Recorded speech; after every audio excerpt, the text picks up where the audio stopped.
la estimada audiencia, gracias a vos y a los seguidores que comparten esta producción desde los estudios anexos a la oficina de ACUVEMA, Asociación Cuyana de Veteranos de Guerra de Malvinas, en la legislatura de la provincia de Mendoza, República Argentina. Malvinas Cultural, ACUVEMA, Prensa y Comunicacional. Afiliación y contacto al número WhatsApp 261-608-7055. Historia contada de esta manera, con hechos reales y sin exageraciones, te invito a apoyar el canal. Suscribirte y dejar tu like ayuda a que estas historias sigan saliendo a la luz. Comenzaba abril y la patria pedía para ir a Malvinas,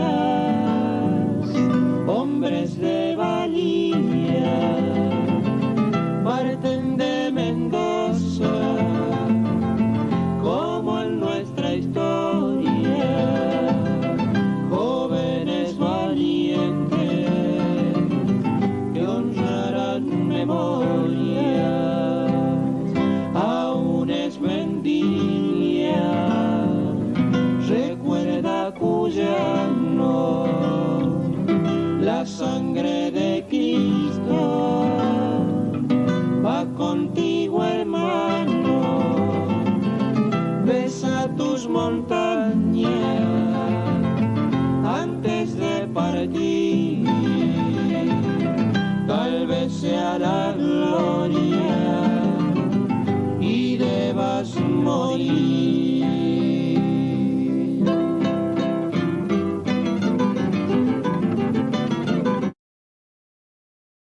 El HMS Coventry fue un destructor clase Sheffield destinado a la defensa antiaérea, comisionado al conflicto del Atlántico Sur en los últimos días de abril de 1982. La contribución del Coventry en la Guerra de las Malvinas fue considerable. Estaba diseñado para operar con el sistema de misiles tierra-aire GWS-30 Sea Dart, a través del cual pudo contabilizar 3 derribos durante la contienda. El Sea Dart, operativo desde 1973, es un misil de rango medio capaz de alcanzar objetivos a 56 kilómetros de distancia y a altitudes superiores a los 10.000 metros. Con una velocidad superior a 2.5 Mach, su motor permanece encendido durante todo el vuelo, permitiendo una óptima maniobrabilidad en su fase final en largas distancias. Sin embargo, su sistema de vigilancia es ineficaz para rastrear objetivos que vuelan a altitudes muy bajas. Esta deficiencia sería crucial en la supervivencia del HMS Coventry. La mañana del 25 de mayo de 1982, mientras todo era júbilo entre la tripulación británica, 4 pilotos del Grupo 5 de caza de la Fuerza Aérea Argentina están reunidos en la base de Río Gallegos. Bajo una tensión apenas disimulada, reciben al mediodía las órdenes de atacar el destructor, ubicado cerca de la isla Borbón. Al capitán Pablo Carballo, jefe de la escuadrilla, lo inundaba la angustia ante la posibilidad de perder a alguno de sus hombres. Ellos eran el primer teniente Mariano La Cobra Velasco, el teniente Carlos Alfredo Rinque, apodado Numeral de Hierro por Carballo, y el alférez Jorge Barrionuevo, el piloto más joven de solo 23 años. Las primeras horas de la jornada habían sido desdichadas y los pilotos sabían que la misión sería casi suicida.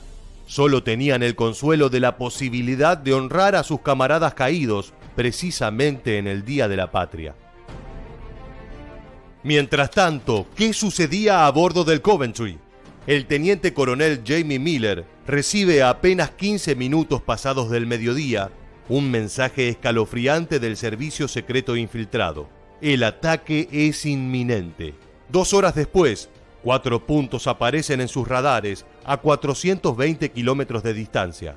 Son los Skyhawks del Grupo 5 que se aproximan a 800 kilómetros por hora, armados con bombas no guiadas MK-17 de 454 kilogramos, y con 4 bombas retardantes MK-82 de 227 kilogramos. Los Skyhawks, aunque anticuados, eran estimados por su maniobrabilidad y su velocidad a baja altitud, una virtud de la que ambos bandos eran conscientes. Pero ¿qué chances tenía la escuadrilla argentina? Carvalho y sus hombres sabían que podían ser detectados a través de los radares. Solo quedaba una opción: volar lo más cerca posible de la superficie. En el caso de la sección Zeus, integrada por Carvalho y Rinke, esto significaba rozar el océano bordeando la línea de costa. Tan baja era la altitud que la sal cubría la cabina de comando y obligaba a los pilotos a pegar su casco contra el vibrante dosel para conseguir algo de visibilidad. Por su parte, la sección Vulcano de Velasco y Barrio Nuevo tomaron dirección este, sobrevolando la isla Gran Malvina, exponiéndose a las elevaciones de su terreno. En ese momento el pánico arrasaba la alegría a bordo del Coventry. Los 4 puntos habían desaparecido del radar. El sistema de los Sea Dart era incapaz de detectar al enemigo. Poco antes de las 3 de la tarde, los 2 Skyhawk ya se ubicaban en el rango visual. La supervivencia del Coventry dependía entonces de la impericia de los pilotos argentinos y de su escolta, el HMS Broadsworth. Pero el sistema de misiles de corto alcance Sea Wolf de la fragata se había caído. Esquivando cañonazos y ante el asombro de los tripulantes del Coventry, la sección Zeus cambió de dirección y enfiló hacia la Broadsworth. Liberaron una bomba que rebotó contra el mar y atravesó la cubierta de la fragata, destrozando en su trayectoria a un helicóptero Sea Link para luego zambullirse sin detonar. Justo cuando parecía que los 2 buques británicos habían tenido suerte, el radar pintó los 2 puntos de la sección Vulcano, que se encontraban a solo 1 minuto de su posición. La Broadsworth había reanudado el sistema Sea Wolf y estaba lista para fijar los blancos, pero no podía disparar debido al viraje del Coventry, que se había posicionado directamente en la línea de fuego. El capitán del destructor, Hart Dyke, desestimó la intervención de los Sea Harriers en la contraofensiva. Pensó que no llegarían a tiempo y temía al fuego amigo de la Broadsworth. Decidió lanzar un Sea Dart que tardó en nivelarse, el cual pasó 300 metros sobre la sección Vulcano. La reacción de Rinke al ver la estela fue memorable.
¿Qué había ocurrido?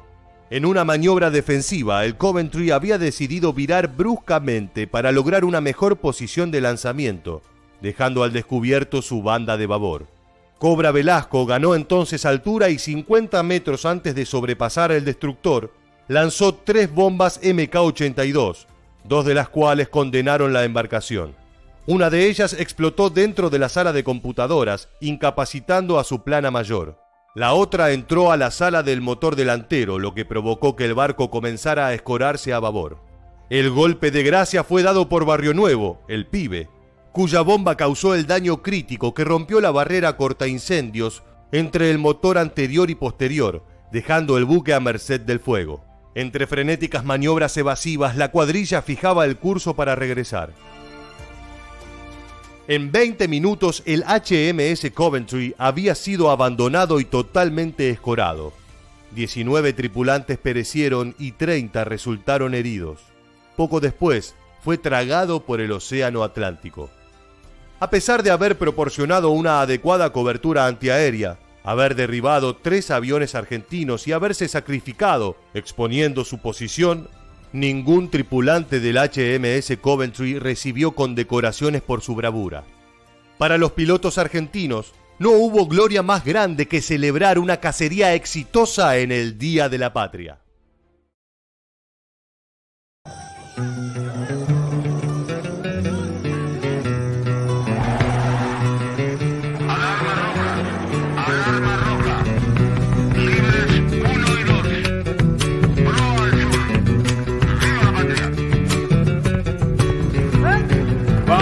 Pajarito que ya escribiste tu historia, ¿quién pensaría que un día te cubriría de gloria?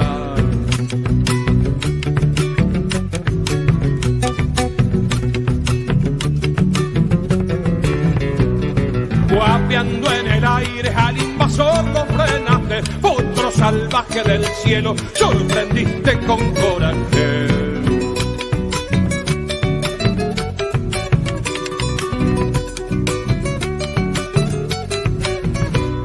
Tienen tus jinetes corazón blanco y celeste, no dejarán de enfrentarlo aunque la vida les cueste. Buscará bravío que allá en el sur te gradúas, el gringo ya se dio cuenta que significa enfrentarte.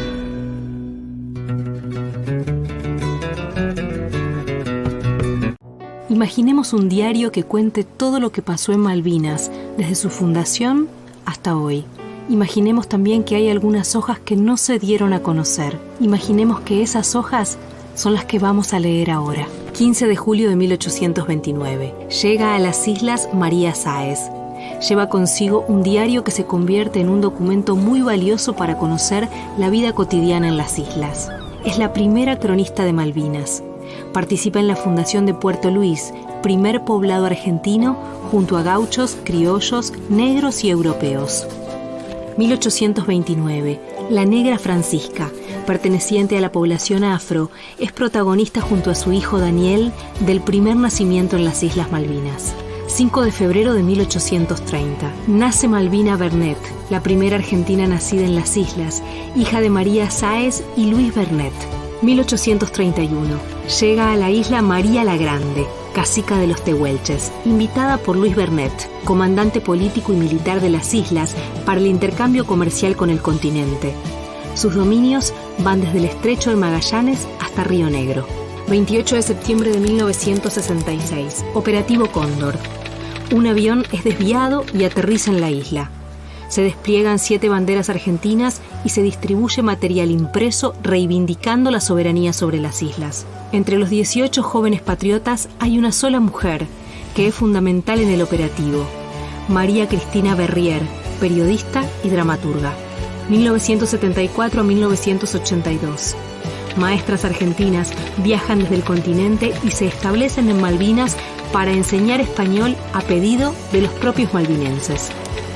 1982. Enfermeras e instrumentadoras quirúrgicas cumplen tareas esenciales para salvar la vida de los soldados. También oficiales, cadetes y telegrafistas de la Marina Mercante cumplen roles claves durante la guerra. Muchas mujeres participaron de la Guerra de Malvinas desde distintos lugares, pero su rol activo fue borrado de la historia oficial y de la memoria colectiva.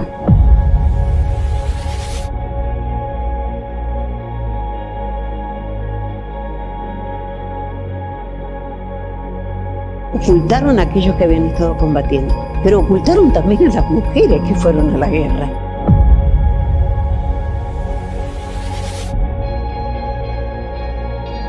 El gobierno no nos reconoce como, no queremos que nos reconozcan como combatientes porque no hemos ido a combatir, pero sí estuvimos en el lugar donde nos correspondía. Era difícil para las mujeres también, era muy difícil. Y bueno, entre ellas se consolaban o se ayudaban. Una cuidaba a uno de los hijos, la otra, porque ellos tenían que seguir trabajando. Las voces de las mujeres recuperadas por mujeres. La historia de la guerra con filtro violeta.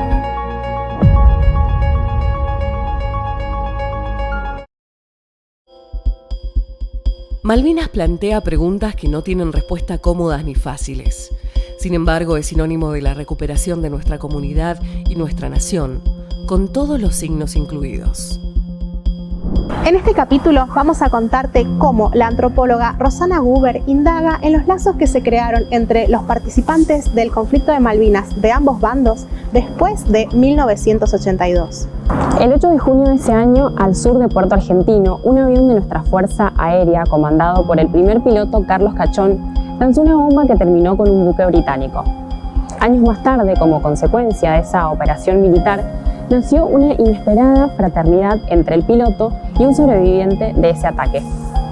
Esta y otras historias de encuentros entre soldados argentinos y británicos, muchas de las cuales terminaron en verdaderas y entrañables amistades, forman parte del trabajo de investigación de Rosana como investigadora principal del CONICET. Hay varios casos de amistades que se dieron en la posguerra y son de una humanidad formidable. Creo que tenemos mucho que aprender de ellos. La primera aproximación científica de Rosana a la guerra fue en el año 1986, 4 años después de terminado el conflicto bélico, pero mucho tiempo antes de que la cuestión Malvinas se convirtiera en objeto de estudio para el ámbito académico argentino. Como investigadora, al dedicarle la vida a un proceso tan largo, descubrí que en la posguerra hay muchas cosas pendientes, pero sobre todo me interesó reconstruir la parte humana de la experiencia de la guerra, una cuestión en la que las ciencias sociales en general no reparan. Para Rosana, lo que sostiene estos vínculos en la guerra es el entendimiento desde el oficio, ya que ambos eran profesionales haciendo la guerra. Entre estas personas aparece un puente, algo compartido por lo cual pelearon, y después un entendimiento de que ambos hicieron lo que tenían que hacer, un reconocimiento del otro y una generosidad que surge al reconocer al contendiente. En estos encuentros entre combatientes funciona una idea compleja del género humano, un principio que las y los antropólogos conocemos como reciprocidad, conceder al otro, a la otra, un reconocimiento que hace crecer su prestigio. El trabajo científico encarado por mujeres como Rosana da cuenta de nuestro filtro violeta.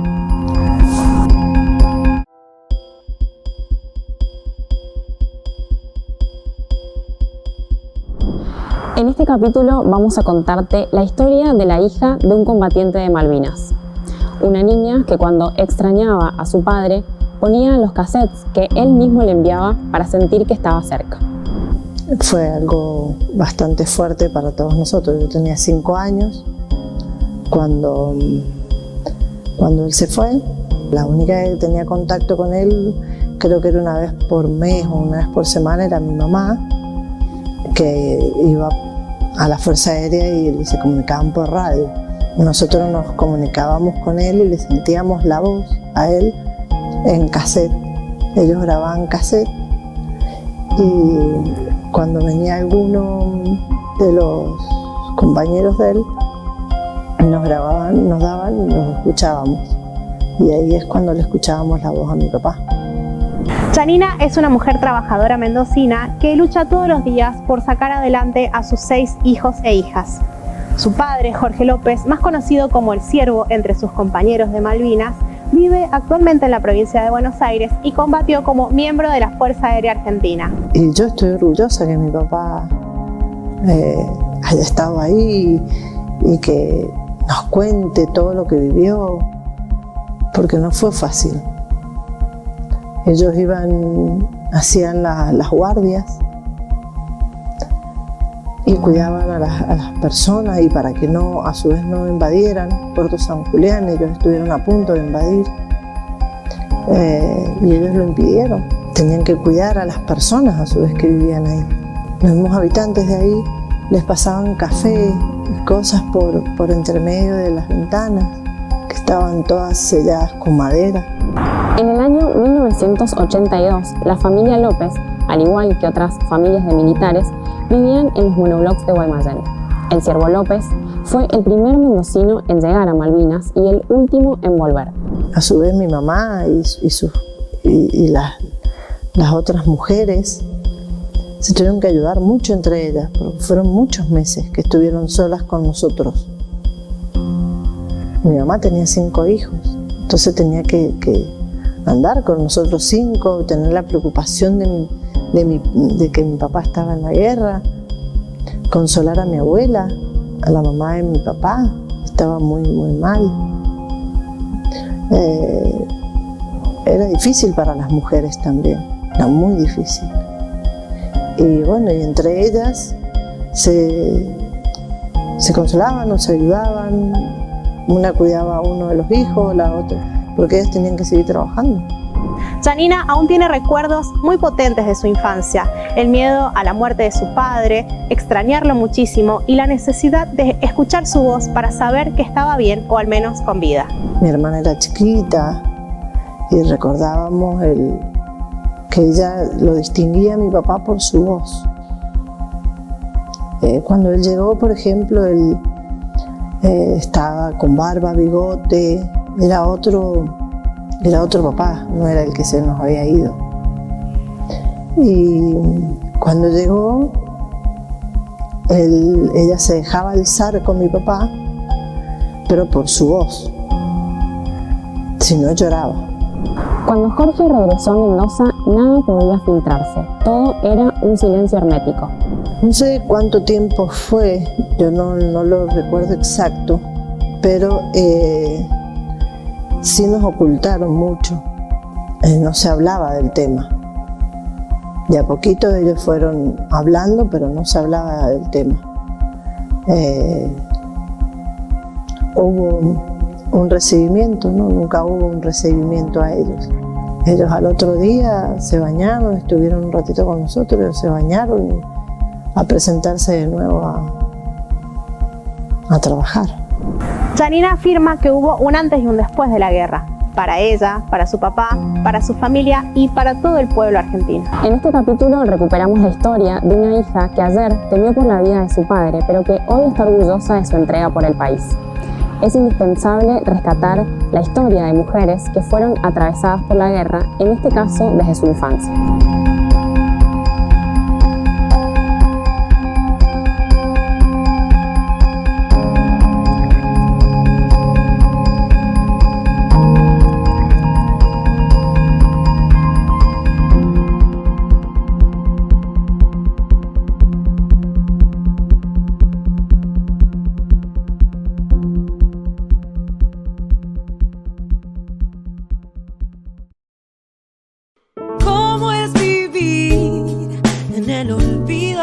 Pregúntale a las mujeres invisibles de la guerra. ¿Cómo es la muerte con el frío? La palabra congelada, sin memoria ni cumplido. Que revivan las mujeres que la historia ha ocultado, que se salgan del costado y que se tomen de las manos. Mujeres invisibles, los libros no las nombran, la lucha hoy las redime en las voces que las honran. Ellas también tuvieron sangre en las manos, pero las enfermeras fueron las silenciadas de Dios. Los hombres fuegos, ¿quiénes son? No las nombraron, pero las veteranas fueron visibles a la luz del sol. ¿Cómo es morir en el olvido? Pregúntale a las mujeres invisibles de Malvinas. ¿Cómo es la muerte con el frío? La palabra congelada, sin memoria ni cumplidos. Que revivan las mujeres que la historia ha ocultado,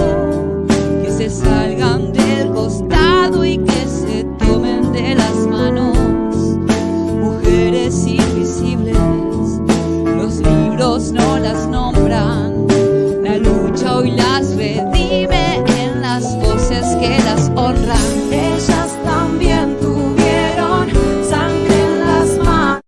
¿Cómo es vivir en el olvido? Pregúntale a las mujeres invisibles de la guerra.